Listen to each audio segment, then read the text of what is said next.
Haleluya. Shalom. Shalom.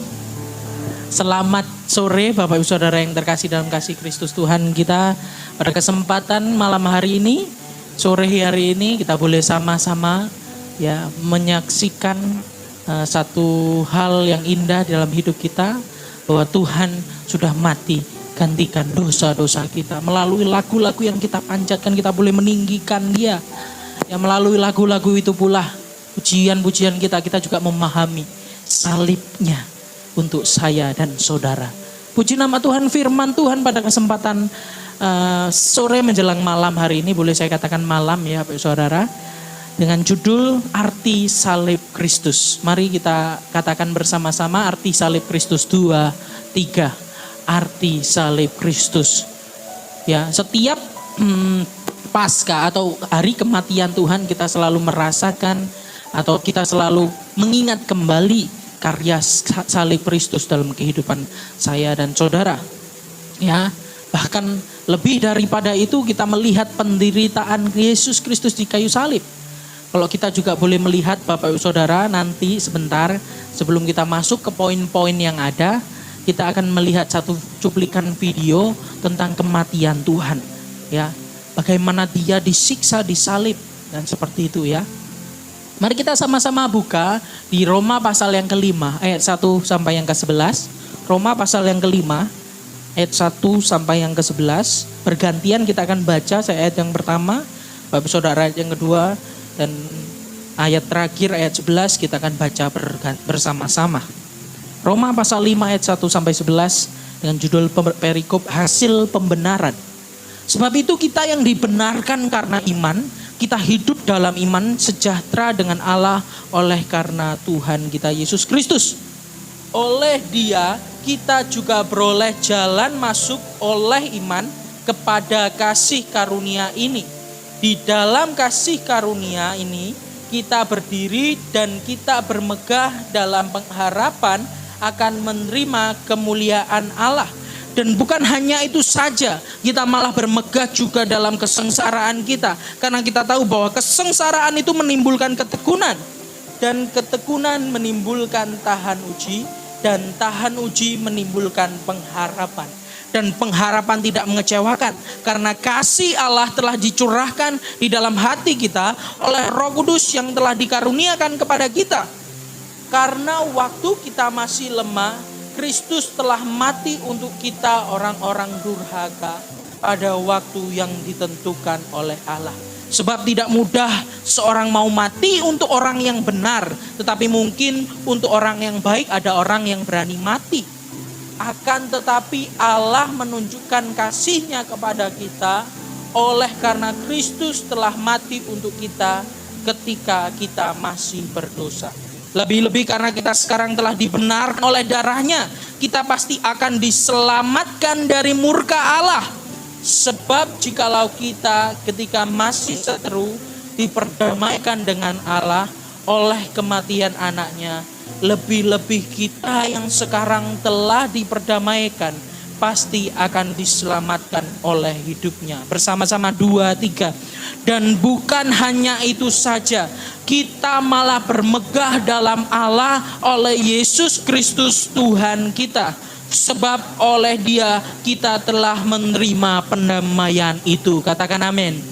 Puji nama Tuhan Bapak Saudara. Ini satu perikop yang luar biasa, bahwa di dalam salib Kristus, di dalam satu hal yaitu kesengsaraan yang dialami Kristus, bahkan kematian Kristus di atas kayu salib menghasilkan pembenaran buat setiap kita, buat saya dan Bapak Ibu Saudara sekalian.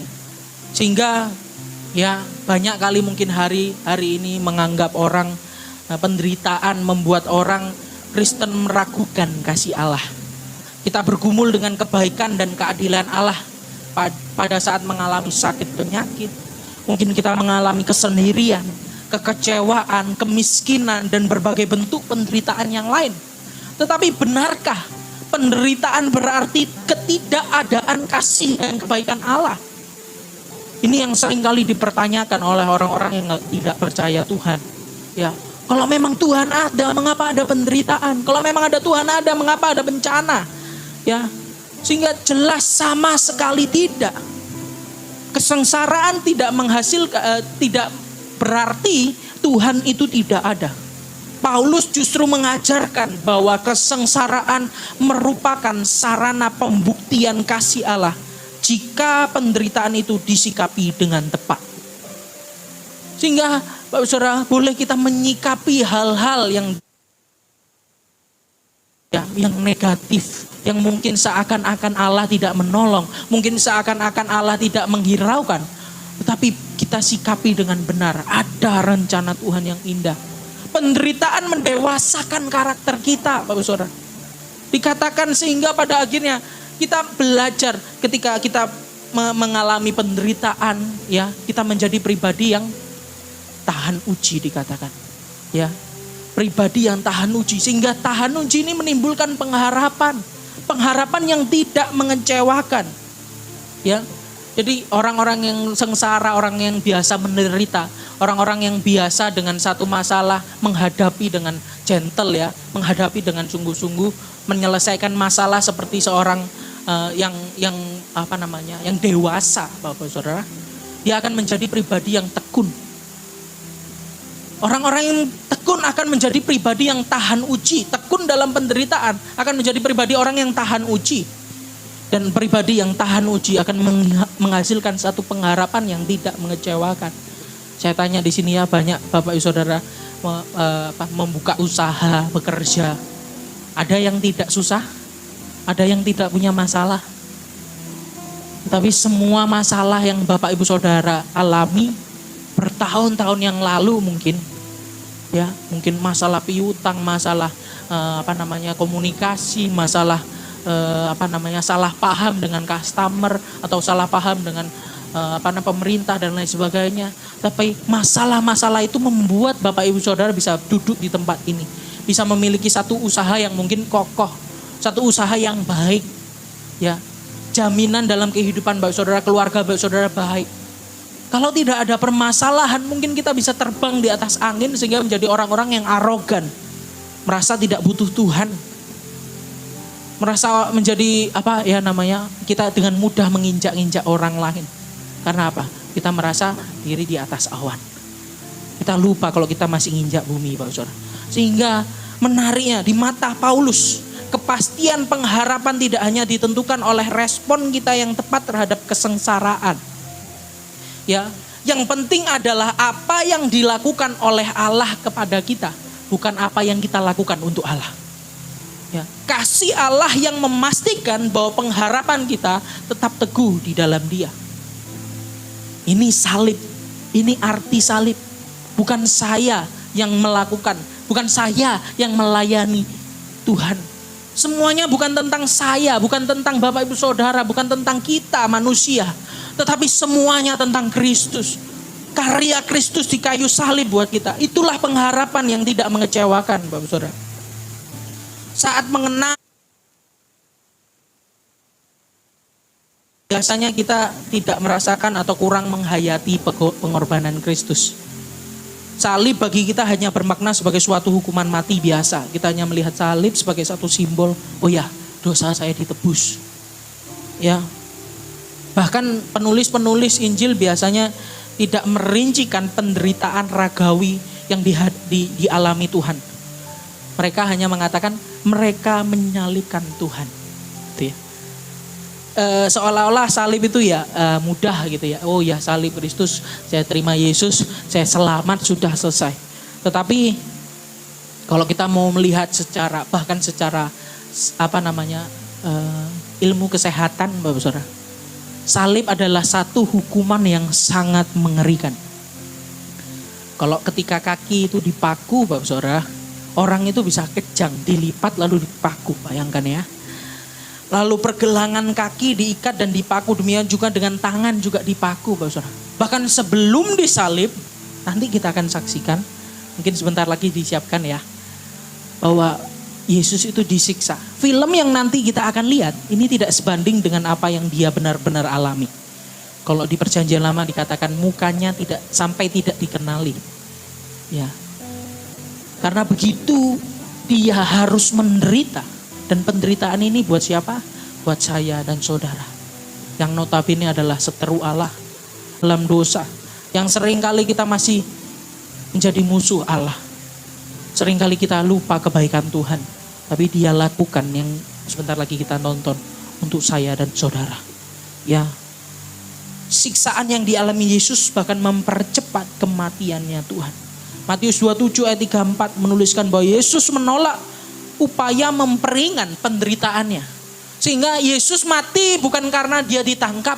Saya boleh katakan, di ayat-ayat Injil sebelumnya Yesus bisa menghilang ketika Dia belum waktunya, Dia sudah didesak oleh orang-orang banyak lalu Dia menghilang, pergi.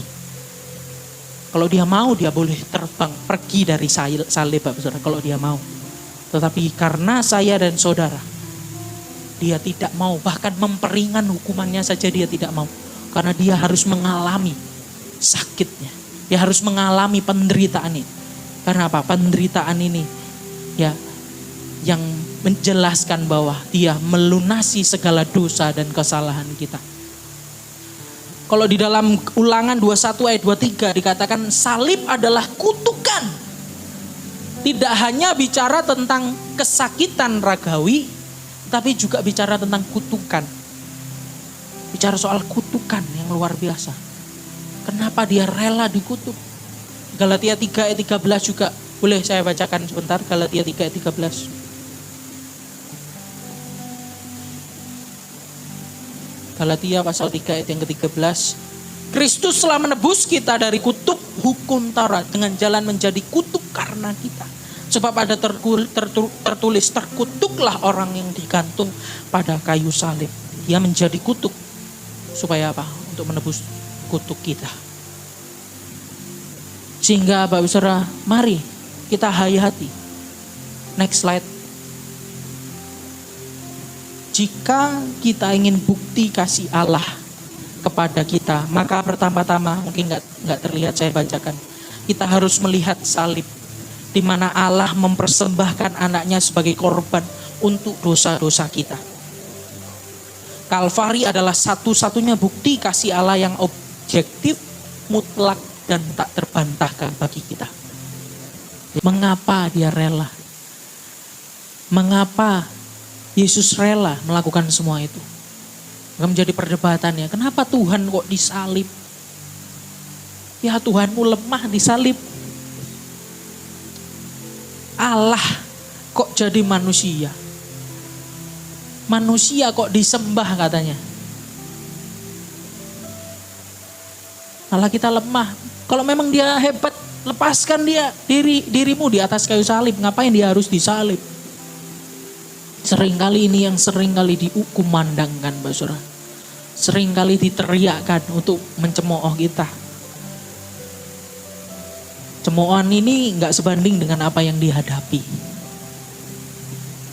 Ya, bagaimana Dia dijadikan kutuk supaya kita bebas dari kutukan dosa. Next slide. Pertanyaannya, mengapa Dia rela melakukan semua ini? Mengapa Yesus rela melakukan semua itu? Yang pertama, jawaban yang sangat klasik, sangat sering kita dengerin di gereja, karena Dia mengasihi kita. Tapi saya boleh kasih penjelasan di ayat 8 supaya penekanan ayat ini kita memahami. Saya bacakan Roma pasal yang ke-5 ayat yang ke-8. Akan tetapi Allah menunjukkan kasih-Nya kepada kita oleh karena Kristus telah mati untuk kita ketika kita masih berdosa. Oh, saya harus ibadah, saya harus kasih persembahan, saya harus kasih perpula, saya harus amal supaya apa? Tuhan selamatkan saya. Tidak, Saudara. Dikatakan di ayat ini, Tuhan selamatkan kita ketika kita masih berdosa. Jadi nggak ada satu alasan kita untuk kita nggak ibadah ke gereja. Oh, saya nggak layak ke gereja. Saya masih berdosa, nggak pantas ke gereja. Justru salah. Justru kita masih berdosa. Justru kita sering kali masih lemah jatuh dalam kekurangan-kekurangan kita. Kita butuh Tuhan karena Dia satu-satunya pribadi yang mengasihi kita ketika kita masih berdosa. Mungkin bahkan orang tua kita kadangkala memiliki tuntutan. Orang-orang di sekeliling kita memiliki tuntutan terhadap kita. Gereja secara jasmani seringkali pribadi manusia. Tuntutan-tuntutan yang serang kita. Yang seringkali kita merasa diri tidak layak. Bahkan iblis yang kuasanya sebenarnya sudah dilucuti masih seringkali menipu kita. Dia menipu, mengintimidasi, kamu nggak layak, kamu nggak layak, kamu nggak layak, kamu nggak layak. Nggak layak terima kasih karunia. Baru saja kemarin kamu terima perjamuan kudus. Oh sekarang sudah jatuh lagi dalam dosa. Seringkali itu yang disuarakan oleh iblis. Tapi kita lihat dia mati bagi kita. Ini adalah satu demonstrasi kasih Allah. Satu wujud nyata Allah yang paling tinggi dan tak pernah berubah. Kalau Natal seringkali dirayakan paling meriah ya. Untuk menjembatani saudara-saudara kita di luar bisa masuk ke dalam gereja dengan mudah. Tetapi kematian Tuhan ini adalah satu hal ibadah yang seharusnya paling khusyuk antara kita dan Tuhan. Karena darahnya sendiri dia curahkan buat kita yang percaya kepada Tuhan. Yang sungguh-sungguh menerima dia. Kristus memberikan nyawanya bagi kita. Baik saudara, keagungan sebuah kasih tidak hanya diukur dari harga yang dibayar sebagai pembuktian. Kristus menyerahkan nyawanya diri di kayu salib. Tetapi yang tidak kalah penting untuk mempertimbangkan adalah siapa. Objek siapa yang dia kasihi.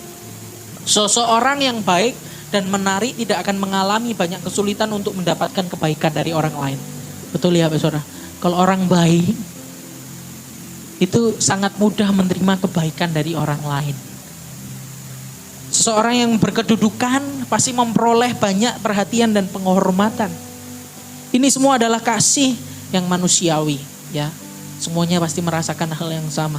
Kita cenderung mengasihi orang yang memang layak untuk dikasihi.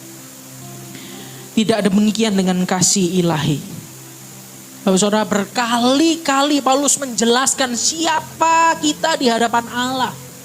Dikatakan di ayat 6 bagian A, kita dahulu adalah orang-orang yang lemah.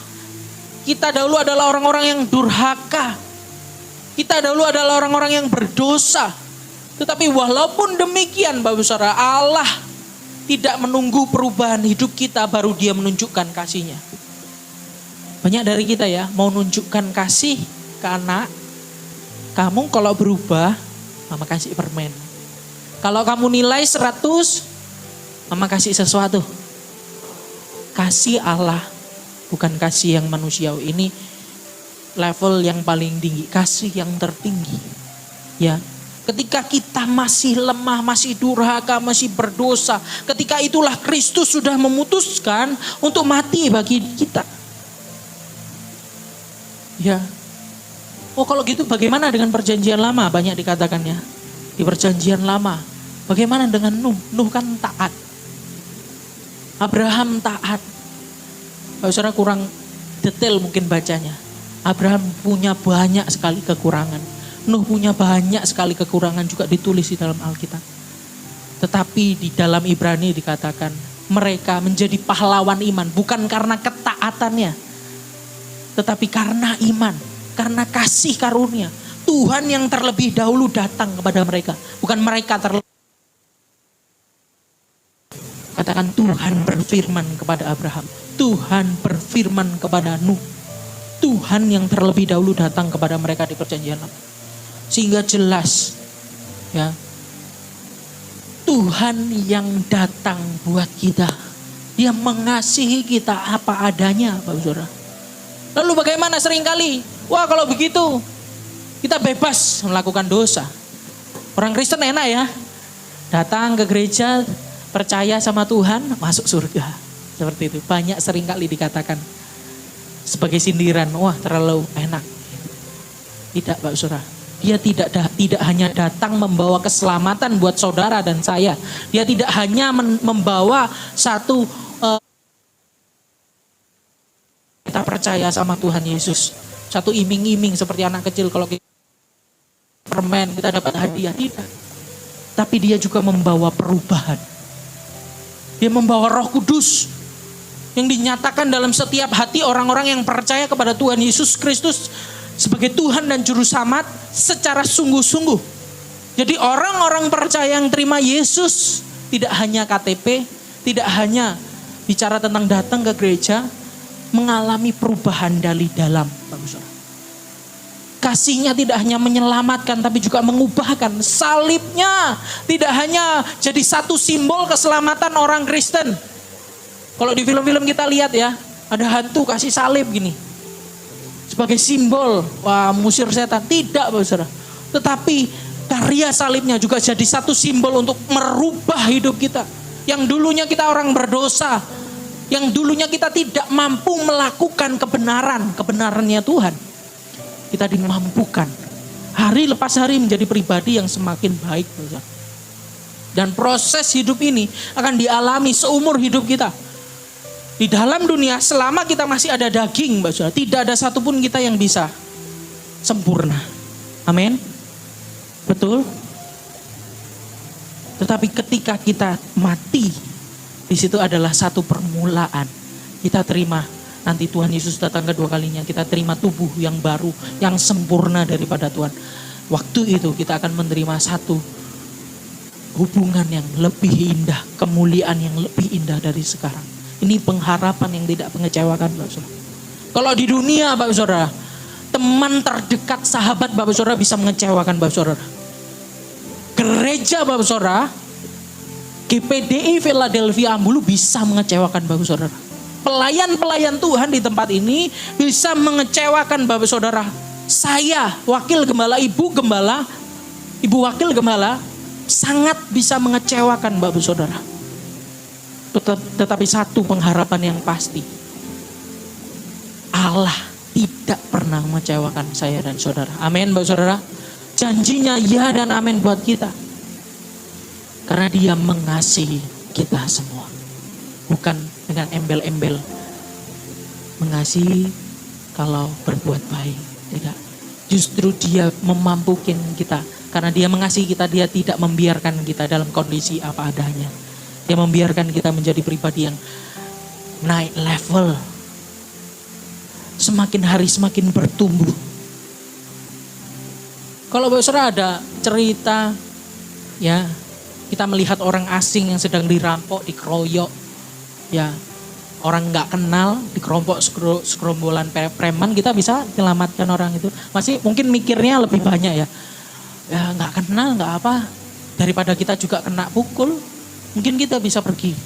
Mungkin ada beberapa orang yang heroik ya bisa. Ya, tapi orang nggak kenal. Tapi kalau keluarga kita, mungkin orang yang paling kita kasih dikeroyok, istri kita atau suami kita dikeroyok, kita mungkin dengan segala cara berusaha membela. Oke, Bapak Saudara. Lalu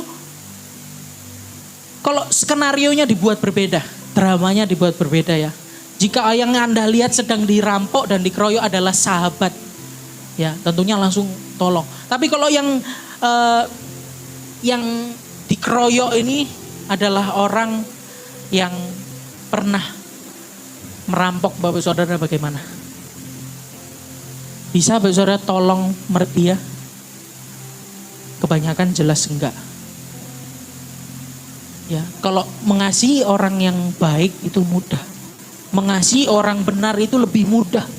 Mengasihi orang yang kita kenal itu mudah. Tapi bagaimana mengasihi orang yang selalu bahkan terus-menerus menyakiti kita? Kadang-kala hari lepas hari kita seringkali menyakiti Tuhan, Bapak. Kita memprioritaskan hal lain daripada Tuhan. Kita lupa baca Alkitab, kita lupa berdoa, kita lupa lakukan hal-hal yang berkenan di hadapan Tuhan. Kadang-kala kita kompromi dengan dosa yang itu notabene menyakiti hati Tuhan. Kadang-kala kita mementingkan pekerjaan kita daripada pekerjaan Tuhan. Kadang-kala itu menyakiti Tuhan, Bapak Saudara. Bayangkan kalau Bapak Saudara sering kali disakiti, terus-menerus disakiti. Ya, bisa gak seperti Tuhan masih memberkati masih terus memberikan kemurahan buat kita. Saya nggak bayangkan besar kalau satu dosa kita selalu dibalas dengan satu yang setimpal. Mungkin kita cepat mati ya besar. Dosa-dosa yang nggak kelihatan di pikiran, ya, bahkan di dalam hati, kebencian, kedekilan, seringkali kita masih. Oleh karena itu kita butuh juru selamat.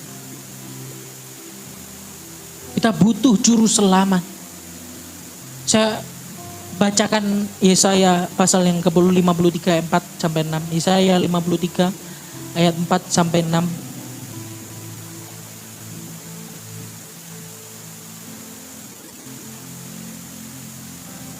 Oleh karena engkau berharga di mataku dan mulia, dan aku ini mengasihi engkau, maka aku memberikan manusia sebagai gantimu dan bangsa-bangsa sebagai, Yesaya 40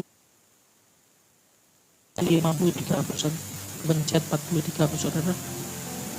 Tetapi sesungguhnya penyakit kitalah yang ditanggungnya, dan kesengsaraan kita yang dipikulnya. Padahal kita mengira dia kena tulah, dipikul dan ditindas Allah, dipukul dan ditindas Allah. Tetapi dia tertikam oleh karena pemberontakan kita. Dia diremukkan oleh karena kejahatan kita. Ganjaran yang mendatangkan keselamatan bagi kita ditimpakan kepadanya. Dan oleh bilur-bilurnya kita menjadi sembuh. Kita sekalian sesat seperti domba. Masing-masing kita mengambil jalannya sendiri. Tapi Tuhan telah menimpakan kepadanya kejahatan kita sekalian. Ini adalah satu nubuatan Nabi Yesaya kepada Mesias yang akan datang. Bagaimana dosa kita ditimpakan, kejahatan kita ditimpakan kepada dia, yang kita sudah saksikan di TV tadi, Bapak Saudara. Bagaimana kasihnya buat kita orang berdosa, sehingga sering kali yang saya renungkan hari lepas hari, Tuhan, saya orang berdosa. Saya butuh juru selamat. Engkau mengasihi saya, ubah saya. Roh Kudus mampukan saya melakukan kebenaran Tuhan. Yang saya harus pandang adalah salib Kristus. Berulang-ulang yang kita harus pandang adalah salib Kristus. Karena manusia seringkali lupa, Pak Saudara. Kita seringkali lupa, bahkan seringkali menyepelekan kasihnya Tuhan. Entengkan, mudah. Hingga boleh di momen kematian Tuhan ini, peringatan akan kematian Tuhan, kita memandang pada salib Kristus. Dia sudah mati gantikan dosa-dosa saya dan saudara. Sehingga sebaliknya, mari kita ucapkan syukur, rasa syukur kita dengan melakukan apa yang Tuhan suka dalam setiap kehidupan kita. Lalu yang kedua, poin yang terakhir buat kita. Yang pertama, karena dia mengasihi saya dan saudara. Yang kedua, mengapa Yesus rela melakukan hal itu? Mengapa dia jauh-jauh ke surga yang nyaman, turun ke dunia yang penuh dengan dosa, yang penuh dengan kejahatan, yang penuh dengan bencana, malapetaka. Hanya datang ke dunia tapi dia jadi hamba. Bukan jadi raja yang bisa berkuasa atas segalanya, tidak. Dia datang jadi hamba, melayani orang-orang marginal. Lihat Bapak Saudara, dia datang kepada Sakeus yang adalah orang kaya tapi diasingkan karena orang ini jahat. Dia datang kepada orang-orang yang marginal. Bayangkan datang ke orang Samaria yang waktu itu sangat dirasisin, sangat dibuang. Oh, ini orang Samaria, wanita Samaria yang punya banyak sekali suami. Secara moral bobrok, besar. Tapi kenapa Yesus datang kepada wanita yang mau dirajam batu karena berselingkuh, karena melakukan percabulan. Kenapa Yesus datang kepada orang-orang ini? Karena dia mengasihi dia. Yang kedua, memenuhi semua tuntutan penebusan. Ayat 9 dan 10. Kenapa dia rela melakukan semua ini? Ayat 9 dan 10 saya bacakan. Roma pasal 5 ayat 9 dan 10. Lebih-lebih karena kita sekarang telah dibenarkan oleh darahnya. Kita pasti akan diselamatkan dari murka Allah. Sebab jikalau kita ketika masih seteru diperdamaikan dengan Allah oleh kematian anaknya. Lebih-lebih kita yang sekarang telah diperdamaikan. Pasti akan diselamatkan oleh hidupnya. Selama ini kita sangat sering mendengar Allah itu kasih. Bahkan poin pertama tadi, karena Allah mengasihi kita. Allah itu baik. Allah itu selalu senantiasa melindungi umatnya. Tapi kita juga lupa satu sifat Allah yang juga krusial. Yaitu Allah itu adil. Allah itu adil. Dan Allah itu kudus. Sehingga dia sangat bertentangan dengan dosa. Dia membenci dosa. Ya, satu kekudusan dan keadilan adalah sifat pokok Allah. Sehingga semua pelanggaran terhadap hukumannya harus dipenuhi. Tuntutan hukum itu harus berjalan. Sehingga kalau Allah mau menyelamatkan semua manusia, selamat semua. Nggak bisa, saudara. Kenapa? Karena dia adil. Manusia harus dihukum. Dan hukumannya adalah maut, neraka, selama-lamanya. Harus, saudara. Tapi dia merancangkan satu karya yang indah, keselamatan. Yesus Kristus turun ke dunia, mengalami setiap penderitaan lepas penderitaan, mengalami hal-hal yang tidak mengenakan ini, Pak Saudara, mengalami hal-hal yang tadi kita bisa saksikan, mungkin kita boleh terharu. Supaya apa? Mengerjakan tuntutan hukum, mendamaikan kita dengan Allah. Karena Allah murka terhadap manusia. Tetapi dengan jalan Kristus di kayu salib, murka Allah itu diredam, Bapak Saudara. Karena apa? Hukuman, tuntutan hukum ini sudah dijalankan di dalam Yesus. Kalau Adam, dosa manusia, boleh semuanya mengalami dosa melalui satu Adam. Dosa manusia seluruhnya juga bisa diselamatkan melalui Yesus Kristus. Sehingga siapa yang percaya, yang mau diselamatkan, yang mau terima Yesus sebagai Tuhan dan Juru Selamat, dia memperoleh satu keselamatan. Tuntutannya sudah dipindahkan ke dalam pribadi Yesus. Ini namanya doktrin substitution, perpindahan. Setelah dosa kita dipindahkan, dihukumkan kepada Kristus, status Yesus sebagai anak Allah dipindahkan kepada kita. Sehingga kita menjadi orang-orang yang dapat warisan surgawi. Ini substitution, perpindahan. Dia harus meredakan murka Allah. Seringkali kita memahami Yesus ini nebus dosa ini ke siapa? Ke iblis gitu. Tidak, Saudara. Iblis itu sudah dipatahkan kuasanya. Sudah hancur mereka.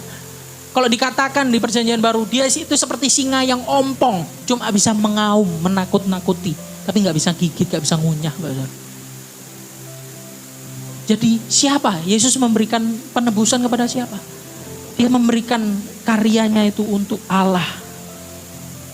Supaya redam amarah Allah. Dan Allah dengan kita manusia diperdamaikan. Dan tuntutan penebusan ini membawa perhentian perseteruan antara Allah dengan manusia. Menjadi satu jembatan. Ya, sehingga kita boleh berdoa kepada Tuhan. Dengan kata-kata yang sudah diajari oleh Yesus sendiri. Bapa kami yang ada di surga, dikuduskanlah. Kita bisa sebut Allah kita itu Bapa. Karena apa? Karena sudah ada jembatan pendamaian antara manusia dengan Allah. Sehingga kita tidak lagi melihat Allah yang mengerikan seperti menghukum, menghancurkan. Karena Allah itu benci terhadap ketidaksucian ya. Tapi yang kita lihat adalah Allah yang mengasihi, Allah yang melindungi, Allah yang menyertai. Bahkan kita bisa katakan Bapa ya Aba Bapa. Kita bisa katakan sahabat. Karena ada pendamaian. Sehingga, next slide. Ya, selanjutnya lagi, satu lagi. Apa yang dapat kita temukan di dalam salib? Yang pertama, salib adalah keselamatan kita. Ketika kita lihat salib Kristus, kita bukan lihat sebagai simbol, tapi boleh kita renungkan karyanya untuk kita.